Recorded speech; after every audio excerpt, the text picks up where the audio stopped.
কিছুক্ষণ আগে কয়েকটা স্টেপ দিলেন, আসলে মাইকেল জ্যাকসনের প্রতি ভালো লাগা কতটা? মাইকেল জ্যাকসনের প্রতি ভালোবাসা তো একদম ছোটবেলা থেকেই।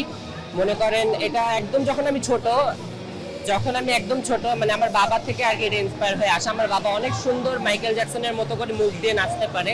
দেশ জুড়ে যে কোনো কেনাকাটায় 10,000 টাকার বেশি অফার, তাই পেমেন্ট মানেই বিকাশ। তো তার থেকে ছোটবেলা থেকে দেখতে দেখতে শিখা, আর আলহামদুলিল্লাহ এখন নিজেও আর কি চেষ্টা করতেছি, টুকটাক কাজ করছি সোশ্যাল মিডিয়াতে। তো সবকিছু মিলাই আর কি মাইকেল জ্যাকসন মানেই হচ্ছে অন্যরকম ভালোবাসা। আজকে এখানে ওয়ারফেজের একটা কনসার্ট হচ্ছে, ওয়ারফেজ প্রসঙ্গে কি বলতে চান? আরেকবার কোশ্চেনটা। ওয়ারফেজ প্রসঙ্গে কি বলবেন? আজকে তো ওয়ারফেজের গান হচ্ছে। আজকে আমি ওয়ারফেজ সম্পর্কে বলতে চাই যে আমি তাদের গান এর আগেও শুনছি আর খুবই ভালো লাগে। তো আজকে তো একদম লাইভ দেখে মানে কনসার্ট অনুভব করব, তো এটা অসাধারণ আমার জন্য আর কি।